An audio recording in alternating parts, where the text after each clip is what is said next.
A mina de dinheiro da Vale parece que está secando. Seu cofre finalmente começa a cair e talvez seu potencial de distribuição de dividendos pode se tornar menor a partir de agora. Por isso quero te assistir esse vídeo até o final para você entender se de fato as ações da Vale ainda vale a pena pensando no quesito dividendos ou esse potencial já ficou para trás. Eu sou Gabriel Bassotto, sou especialista em renda variável e analista-chefe de ações pelo Simpla Club. Por isso, para você assistir esse vídeo até o final, eu vou te pedir em troca um like aqui nesse vídeo, uma inscrição no canal, para que você pode me ajudar a crescer e distribuir esse conteúdo para mais investidores. Então, eu conto muito com a sua ajuda.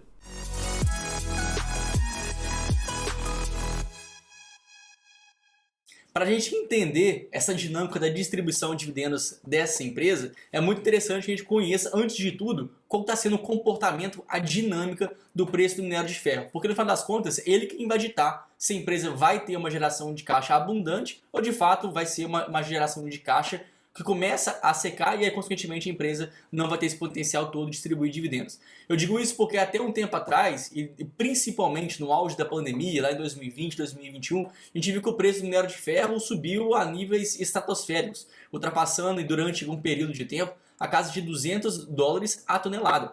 Esse preço hoje é bem menor do que já foi antes, embora ainda assim ele esteja ligeiramente acima do que também era o preço antes dessa pandemia. Então o cenário, comparando sua média histórica, ainda está acima da média, mas comparando com os últimos meses, talvez semestres, aí sim a companhia já sente mais um pouco. Fato é que simplesmente por essa informação, a gente já poderia esperar que os dividendos não vão se repetir na mesma intensidade, na mesma proporção que já foi visto nos anos 2020 e 2021. Mas o que a gente tem que entender agora é qual que vai ser essa próxima dinâmica. Será que vai ser tão mais baixo assim, ou a companhia ainda vai continuar sendo uma boa distribuidora de dividendos? Agora então, com a tela compartilhada, a gente já pode ver a dinâmica de preço do minério de ferro ao longo desses últimos anos. Eu ainda coloquei em uma janela maior de tempo para a gente ter realmente ideia de como houve essa variação. A gente pode ver nitidamente que o preço da tonelada chegou a bater aqui a casa de $220 a tonelada. Teve uma queda logo depois, onde ele bateu ao redor de $93. Depois ainda teve uma breve recuperação quando algumas notícias, principalmente do mercado chinês, começaram a ver uma reabertura, um reaquecimento da economia por lá. Mas a partir de então, aqui o preço do minério de ferro volta a cair e agora fecha ao redor de $90, $95. Então o que a gente pode perceber é que esse preço ainda é sim maior do que já foi no passado, em relação a anos bem anteriores, mas ainda, ou melhor, já está bem abaixo do que a gente viu em 2020 e 2021. E se a gente pega agora contratos futuros, a gente pode perceber que essa dinâmica se perpetua para os próximos meses. Aqui em novembro de 2022, dezembro até janeiro de 2023, a gente pode perceber que o preço do minério de ferro vai realmente girar entre 90 até os $98. Então isso é o que o mercado começa a projetar para os anos seguintes. Só que na verdade essa queda de preços já era esperada por grande parte dos players globais. A própria CSN, na divulgação dos seus resultados, já citou que esperava uma normalização. A Vale já entendia que aquela situação também não iria se perpetuar durante muito mais tempo. Então, de fato, as empresas já estavam preparadas para esse momento. Só que, quando a gente vê agora uma queda no preço do minério de ferro, isso não só impacta na receita líquida, afinal de contas, o faturamento de uma empresa também depende diretamente do preço de venda daquele material, mas também outro ponto pode ser muito impactado, como é o caso das margens de lucro. Porque quando você agora tem uma estrutura, né, uma dinâmica de preços mais baixa, você dilui menos seus custos fixos. E essas empresas, essas indústrias, elas são alavancadas operacionalmente. No final das contas, o que isso quer dizer? Simplesmente quando uma empresa é alavancada operacionalmente, ela tende a ter uma margem EBIT, uma margem bruta, que oscila muito. Quando o mercado está muito bom, quando os preços estão nas alturas, a margem de lucro delas sobe bastante. Mas quando essa dinâmica começa a ficar um pouco ao contrário, né, se reverte, a gente vê que a margem EBIT, a margem bruta, também tende a cair na mesma proporção. Então sobe muito e desce muito. E isso já começa a ser bem visível no caso aqui da Vale. Afinal de contas, lá no terceiro trimestre de 2021, a empresa apresentou uma margem EBIT ajustada de 51%. De fato, é uma empresa super lucrativa desde então. Depois, agora já no segundo trimestre de 2022, essa margem EBIT ajustada já caiu para 40%, o que ainda é uma margem muito interessante de passagem, mas agora no terceiro trimestre a gente viu mais uma queda por causa dessa queda do preço do minério de ferro. A margem EBIT agora fechou ao redor de 29%. Repito, ainda é uma margem boa, mesmo depois de tantas quedas.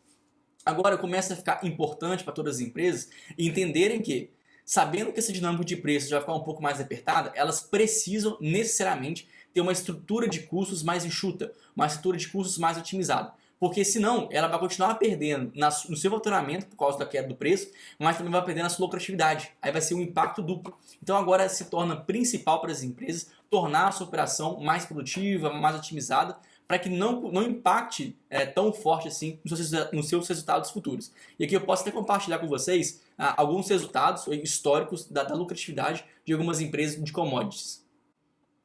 Então aqui vamos pegar os indicadores históricos da Vale.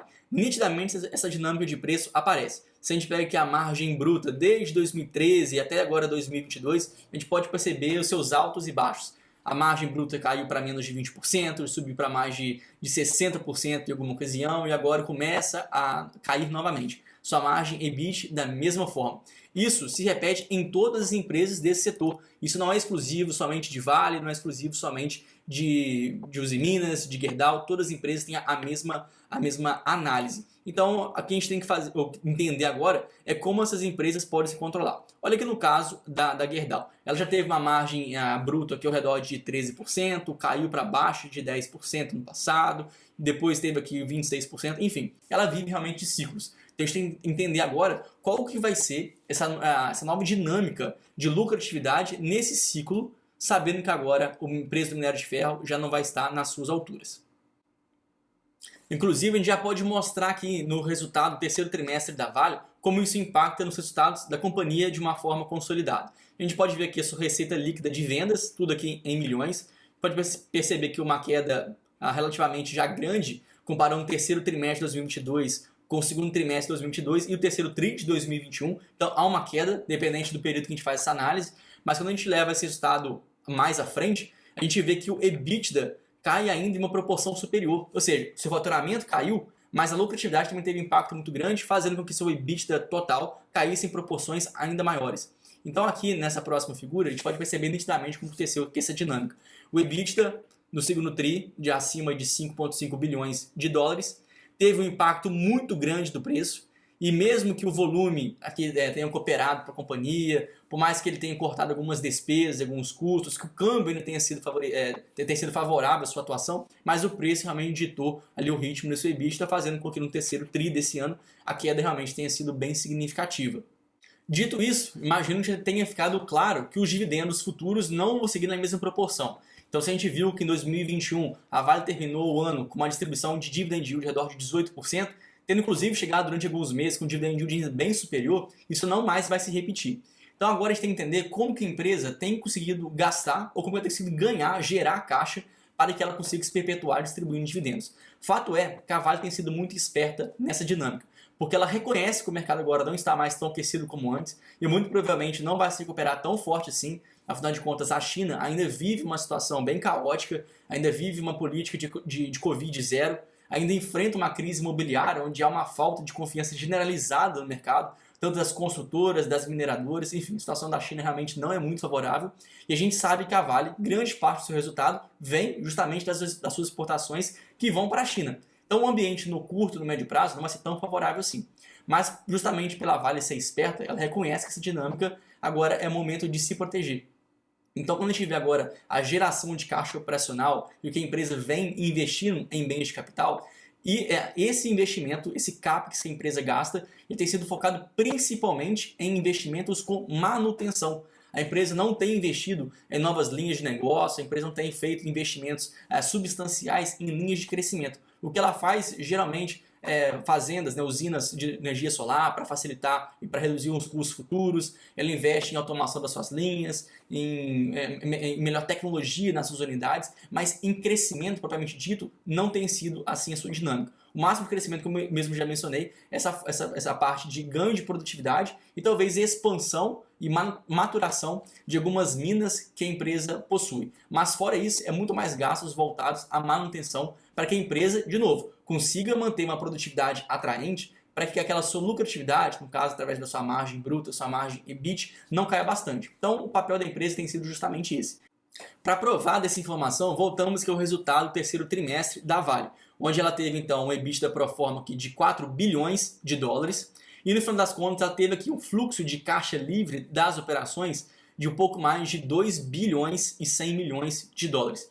Mas que a gente pode fazer ainda alguns ajustes, porque a conversão do EBITDA em fluxo de caixa, ela pode variar dependendo de alguns critérios, como é o próprio caso de capital de giro, estoques, contas a receber, fornecedores, enfim. A gente não precisa adentrar muito bem nessas informações agora.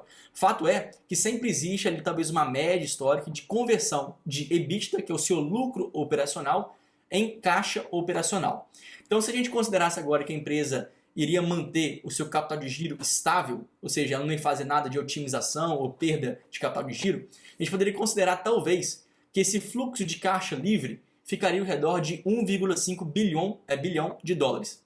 Assim, seria um fluxo de caixa interessante, já considerando aqui um nível de CAPEX da mesma forma, na mesma proporção e intensidade que a empresa teve nesse último trimestre. Aqui a gente vai considerar as mesmas despesas com Brumadinho, enfim. A gente vai considerar que a geração de caixa apenas da empresa, ela vai ser agora na mesma proporção do último trimestre, mas já desconsiderando otimizações de capital de giro. Para a gente entender, talvez, uma forma normalizada que talvez a empresa poderia ter se ela permanecesse no mesmo nível, no mesmo grau de produtividade, no mesmo grau de eficiência que ela operou já nesse último trimestre. Até porque, se a gente viu agora que as projeções futuras da empresa são de minério de ferro ao redor de 90, 95 dólares, é muito parecido com o que hoje o preço do mercado já opera. Ou seja, pode ter talvez uma leve variação ou algo do tipo, mas talvez a queda do minério de ferro já está precificada. Até porque também o preço do dólar aumentou, então mesmo se o minério de ferro cair um pouquinho em preço, o dólar pode começar em outra proporção. Ou seja, o EBITDA talvez daqui para frente pode,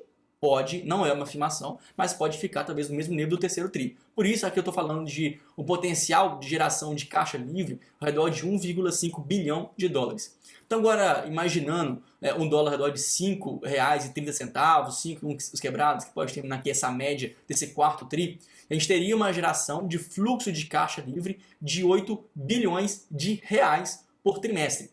Então se a gente dividisse essa quantidade de fluxo de caixa livre por número de ações, a gente chegaria ao redor de R$ 1,66 por ação. Colocando isso então de uma forma anualizada nos 4 trimestres, a gente teria aqui um dividendo distribuído ao redor de R$ 6,00 e uns quebrados, 6,60 por aí. Então, considerando uma distribuição de dividendos de R$ 6,60 por ano, dividindo pelo preço atual das suas ações, que gira ao redor de R$ 80, R$ 81, a gente teria um dividend yield anualizado de 8,2%. Isso é, de fato, um pouco abaixo do que a empresa já teve no passado, 2020, 2021 principalmente, um pouco ainda abaixo do que ela está hoje, afinal de contas, nos últimos 12 meses, a distribuição de dividendos ficou algo ao redor de 9%, então seria ainda uma queda, mas tem que entender que uma empresa que pode distribuir 8,2% de dividend yield é de fato um preço, é de fato uma distribuição de dividendos bem interessante, em linha com o que as principais empresas distribuidoras de dividendos do Brasil podem fazer. Já foi melhor, obviamente foi, mas não é o caso da empresa secar totalmente as suas torneiras.